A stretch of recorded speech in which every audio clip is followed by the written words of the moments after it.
in South Florida. Welcome back to Club Dub, Locked On Dolphins. We back. You are Locked On Dolphins, your daily Miami Dolphins podcast, part of the Locked On Podcast Network, your team every day.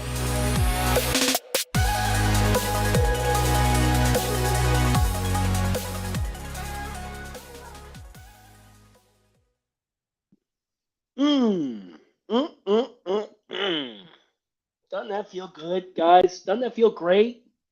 Doesn't that just feel outstanding? Being back in Club Dub after a 3-game losing streak.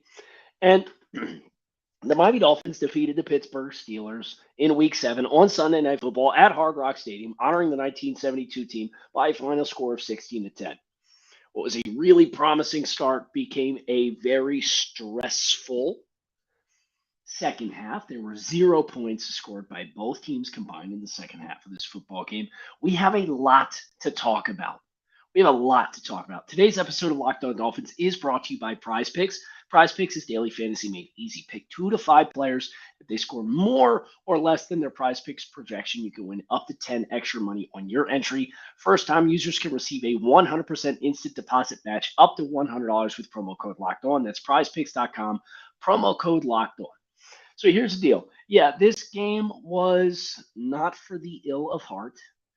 It was an emotional roller coaster. There are a slew of storylines that we are going to get into, and I cannot wait to dig into the tape. But I was looking end zone view from Hard Rock Stadium in the 200 level for this contest, and just a gutty, gritty, ugly, brilliant at the same time performance from the Miami Dolphins defense, and some really good things offensively that I think were marred by getting away from what was working offensively and overly ambitious time to choose to go for it on fourth down in the second half, where the Dolphins left a short field goal out on the field in favor of going for it and drawing up one of the least inspiring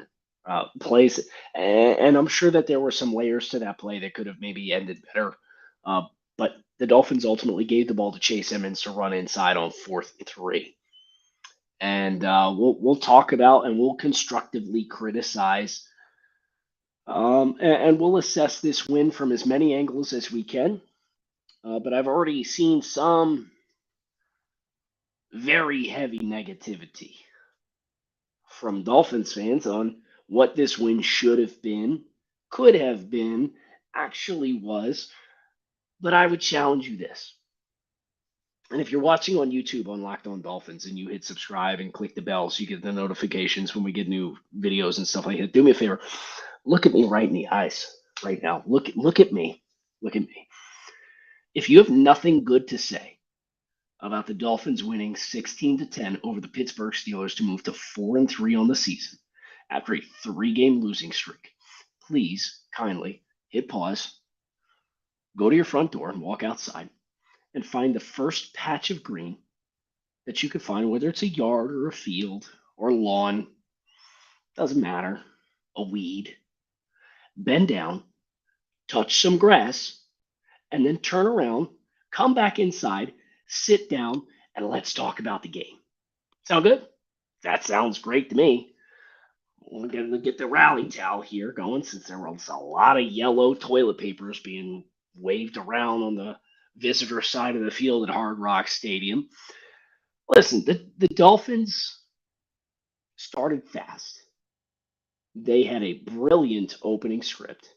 They managed to exploit the middle of the field with these linebackers and Terrell Edmonds in coverage with great success and with regularity.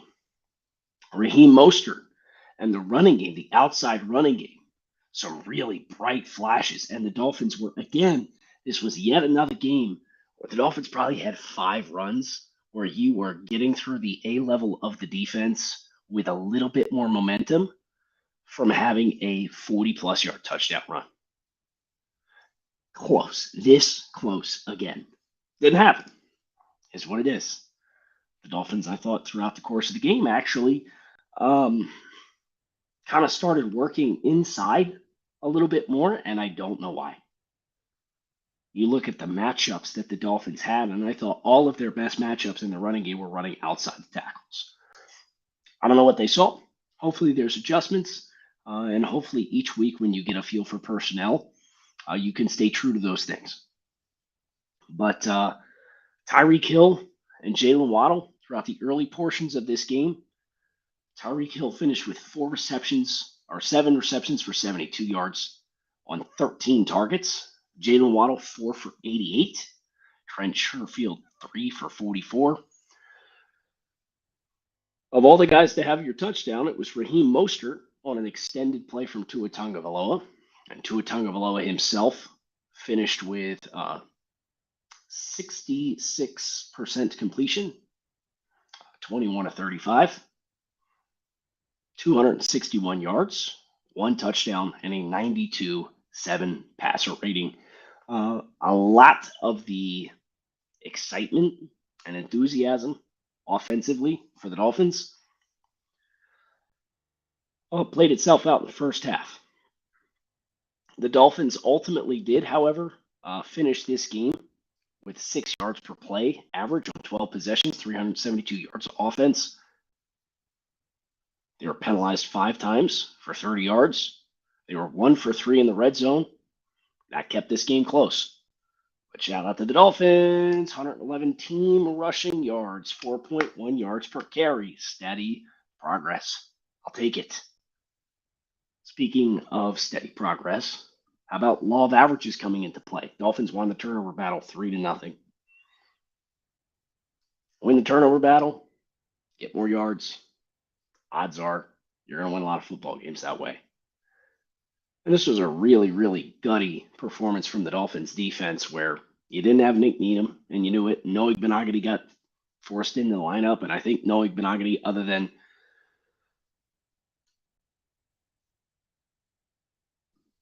pardon me, just got my voice back just in time to lose it again.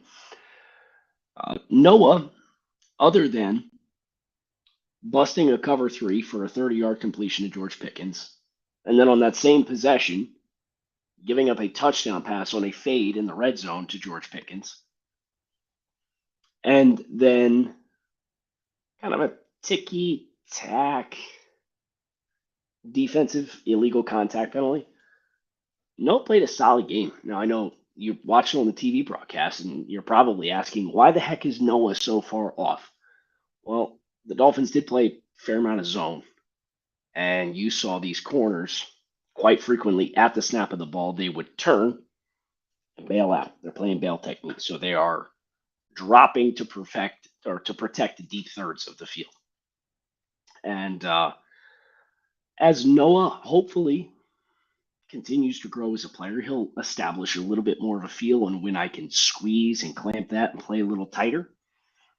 The big completion to Pickens, it just kind of inexplicably drifted inside with his back to the receiver on the boundary and drifted away. But Noah Igbenogany is one of the heroes of this football game for the play that he made on Kenny Pickett's final pass attempt of the game, an interception by Noah Igbenogany. And those former wide receiver skills at Auburn showed up big time. Noah found the football, and guess what? Noah made the play. And we all, myself included, have been monitoring Noah's development very closely as a first-round pick, and there's been a lot of frustration. I could not be happier for somebody right now than Noah Benogany, because he puts his best foot forward. He's been working at this. He doesn't want to do poorly. As Tua Tagovailoa said in his interview with Maria Taylor, no player that's in the locker room is ever actively trying to do something bad. They all want to do well by their teammates. They all want to succeed. They all want to be the best versions of themselves that they can be.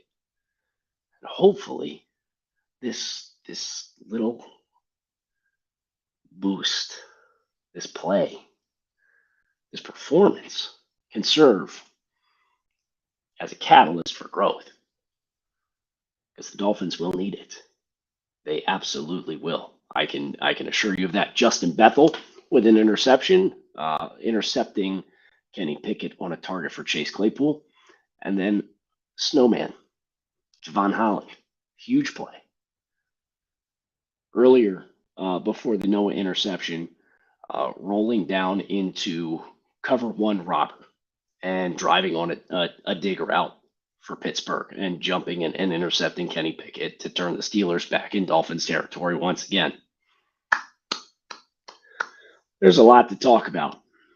We'll get to as much of it as we can. I can assure you that. I do need to take a sip of my beverage here. It is 1:32 a.m. Eastern Standard Time on Monday, October 24th. Your Dolphins are 4-3. With the Detroit Lions coming up next on the schedule. This episode of Locked On Dolphins is brought to you by Prediction Strike, the world's first sports stock market. You can now invest in professional athletes just like stocks. It's a lower risk alternative to sports betting, and athlete prices move based on performance and supply and demand. If you invested in Jalen Hurts 1 year ago, you'd be up 48.2%. However, if you invested in Kyle Pitts, you'd probably be looking to sell. He's down 44% after struggling to start the year. There's tons of other options to look at. All athletes benefit too and are entitled to a percentage of their market cap.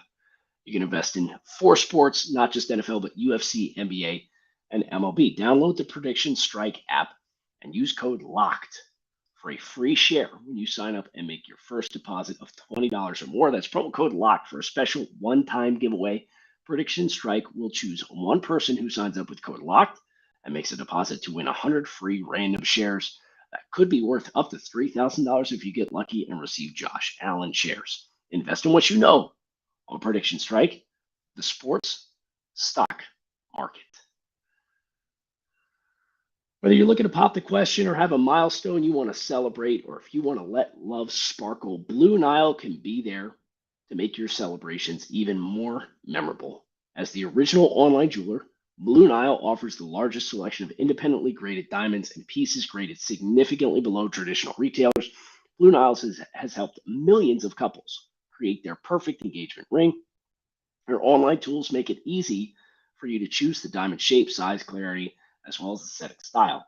Blue Nile's bench jewelers that will then help you craft her perfect one-of-a-kind engagement ring. Shop stress-free with Blue Nile's 100% satisfaction guarantee. All Blue Nile orders are insured and shipped for free in discreet packaging. They also offer overnight shipping if you're in a rush. Make your moment sparkle with Blue Nile. Go to BlueNile.com and use code LOCKEDON to save $50 on your purchase of $500 or more. That's BlueNile.com, BlueNile.com. Code LOCKEDON and save $50 on your purchase of $500 or more. BlueNile.com, code LOCKEDON. I can tell you this, the Dolphins got every bit of me for 60 minutes. I've been to some doozies. I was at Tua's first start against the Rams. I was at the Patriots game that closed last year. I was at the Ravens game last year. I was at the Ravens game this year. I am more physically tapped out from trying to do my 165,000th as I have ever been in a football game. I will be hopping on a flight this morning at 7 a.m. To fly back to Philadelphia. And I could not be happier. And I'm so happy for the fans who were in attendance that are Dolphins fans. I met a lot of great people this weekend. And it's just another healthy reminder of this fan base that we have. People like Vince, who I met and said hello to. Had a chance to hop on and do a podcast spot in the parking lot. My usual friends, Andy and Greg, Susan, phenomenal people. There are so many good people that root for this football team that I am so happy got to experience that kind of game in the midst of all of the areas improvement that are still there. And I think that's one of the exciting things for me as I reflect on this win is the Dolphins were the more talented team, and the Dolphins were at home. And the Dolphins probably should have won by three touchdowns. They didn't. They won by 6 points. But for the defense, in the midst of the injuries, Brandon Jones went down with a knee injury, was ruled out. Did not look good. Did not put a lot of weight on that knee. Wishing the absolute best for Brandon Jones. Eric Rowe, next man up. I'm watching Clayton Fejedelem play snaps as a sub-package linebacker. And Clayton Fejedelem, with that tipped ball, earned his entire 3-year contract with the Dolphins. That play made it worth it. To disrupt that target in crunch time, made a big play. Justin Bethel was signed to be a gunner on special teams. He's playing slot corner. And he picked off Kenny Pickett, covering Chase Claypool vertically down the field on an island. Ben Stille, UDFA practice squad player, elevated for this contest because Emmanuel Ogbah out with a back injury. Playing meaningful snaps for the Miami Dolphins. I looked out there at one point, you had John Jenkins, Ben Stille, Clayton Fejedelem, Justin Bethel, Verone McKinley. That's half your defense. Is those guys. And you gave up 10 points? Are you kidding me? And let's be frank, the box score will say that the Pittsburgh Steelers had 341 yards of offense. I don't care what the box score says. Pittsburgh went 10 plays, 62 yards in 213, and 12 plays, 52 yards in 459 in the final second half of the fourth quarter. I'm not a math guy, but that's 514 yards. Through 53 minutes, the Dolphins gave up 200 yards of offense. With those guys playing significant snaps, how can you not love the effort? How can you not love the heart? And at the end of the day, that's the kind of stuff that it takes. Because as we've said 1,000 times now, every NFL team has injuries and nobody cares that you're hurt. But who's not going to blink? The Dolphins didn't blink on Sunday Night Football against the Steelers, not defensively. I think there's a lot of room for improvement. There's a lot of room to get healthy. I think there's some room for some player personnel moves. I hope the Dolphins are aggressive. They should be aggressive because this is a team. Look, guys, I don't look at the Dolphins and sit here and think this is a team that's going to win the Super Bowl this year. But this is a team that absolutely should contend all the way down through the wire.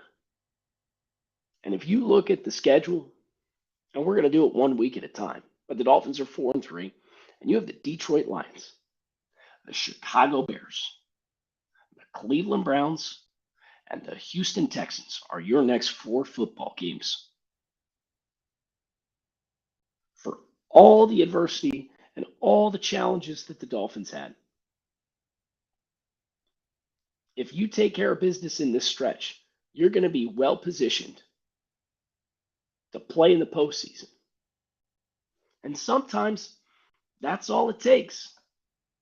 Get in and get hot and figure out the run game at the right time of year, and magically you're going to be a team that nobody wants to play. I give the team props for some personnel changes. Brandon Shell was your starting right tackle. They benched Greg Little. It was the right move. And I thought it showed. Because Raheem Mostert looked to be well on his way to a 100-yard rushing game. 16 for 79 for Raheem Mostert, 4.9 yards per carry. 111 on 27 rushes as a team. And I thought they ran the ball inside with Chase Edmonds too much down the stretch. Edmonds ran it 7 for 17. As far as I'm concerned, the Dolphins have a starting running back, and his name's Raheem Mostert. Edmonds couple plays in the passing game where ball hit his hands. One would have been a big third down conversion. Fall incomplete. Self-inflicted wounds. It's the kind of stuff you can't have. It's the kind of stuff that takes you from being on pace at the end of the first quarter for about 600 yards of offense and 52 points to magically finishing the game with 16 points and 370-something yards of offense. Tua Tagovailoa, I thought he was a little rusty. Thought he had a handful of opportunities, including one throw in particular. It was a post from Waddle and a slant from Tyreek Hill. And they both intersected and overlapped each other in the middle of the field. Tua threw it to Tyreek, put it a little far out in front of him. But if he'd have gone over the top, put some touch on that ball and thrown it to Jalen Waddle would still be running. He'd still be running, and it would have been 6. And I think you listen to the Dolphins in the postgame, and you hear a lot of that sentiment. A lot of missed opportunities that left big plays on the field. Okay, you survived. You won a game.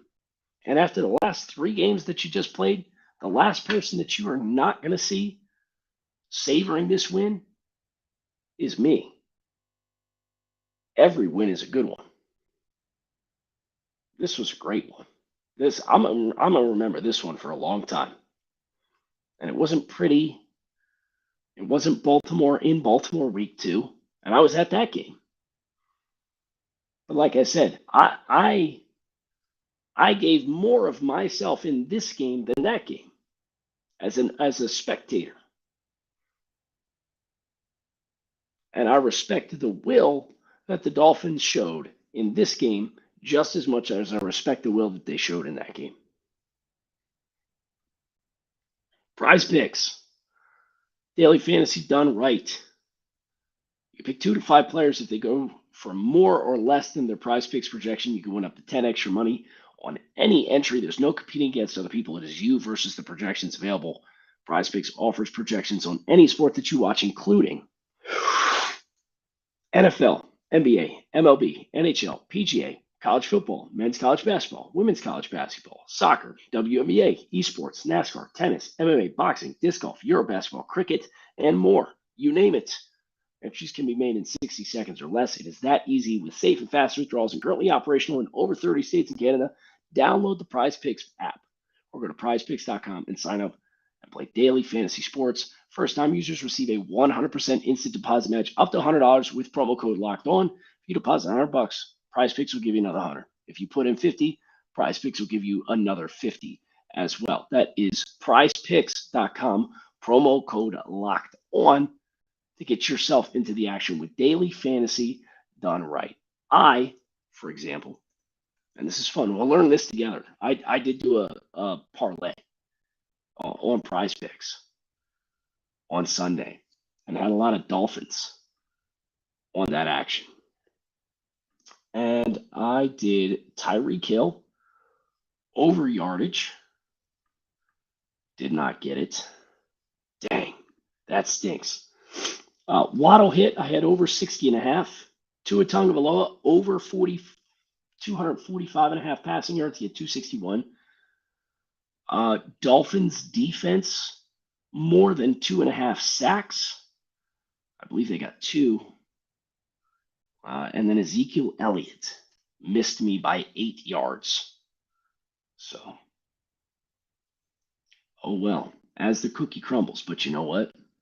NEL and Prize Picks is worth it if you tell me that we're going to visit Club Dub. And that's exactly where we are at for the 4th time this season.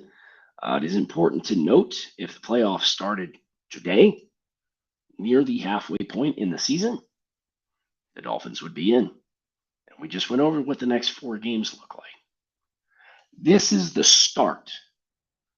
This is the start of separation season in the NFL. And that's what makes it so important that we got these reps. We had this rust. We knocked that off. We improve from here. And now you worry about the Detroit Lions. And you go from there. Because don't look up. But the Chargers just lost to the Seahawks and gave up about 40 points in doing it. The Bengals won. The Ravens. These are teams that are well positioned. The Jets won. They beat the Broncos. The Jets at 5-2. You tip your cap. Look, we have to think law of averages. Some of this big picture stuff will shake out, and the talent will settle. But I give the Jets a lot of credit.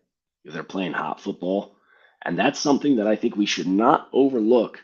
Was a dynamic that was not in the Dolphins' advantage against the Pittsburgh Steelers. This was a Pittsburgh Steelers team that lost 4 in a row, one of which in very ugly fashion they threw the game away against the New York Jets. But then they beat the Bucs last week, and the Bucs are in trouble. I mean, let's be honest, the Bucs are in trouble. But the Steelers beat the Bucs last week without their entire starting secondary. And you looked at that and you said, man, this is a team now 2-4, prime time. Mike Tomlin never coached a losing record team for at the end of the season. These guys are fighting for their lives. These guys have a lot to lose. They're going to get the Dolphins are going to get their best shot. And they did. And the Dolphins withstood that and emerged victorious regardless. So later today, we will check the tape. We'll put the All-22 on. I did get a pretty good chance to overview a lot of this from the stadium. I feel like I'm further ahead than I usually am on the television broadcasts for the coach's film review, but I'm very much looking forward to breaking down the tape, having a bunch of notes. I have a question before we sign off, though. Is anybody still mad that the Dolphins have Jalen Phillips on the roster? No? Okay. He single-handedly killed the first possession for the Steelers coming out of halftime. A tackle for loss, sack and a half, everywhere. Played out of his mind. Props. Javon Holland, been waiting for a couple big plays. He's been cleaning up a lot of people's messes. Playing conservative on the back end. Dolphins got him down closer to the line of scrimmage and in more shallow zones. And he showed up. He made a big play. It was great to see. Former first-round pick Noah Benogany, one of Brian Flores' pet projects, sticks the dagger in Brian Flores' Pittsburgh Steelers. Now, Brian Flores is not the head coach of this team. But it felt pretty good, didn't it? Felt pretty sweet. Let's not forget. It's clubbed up. Every victory is one you should savor in the NFL. And that is what I will be doing the rest of this morning, this early morning here on Monday. Kyle Krabs, Locked On Dolphins. Keep it locked in here on Locked On Dolphins, your team every day. Fins up, clubbed up. Enjoy the stay. We're not going anywhere.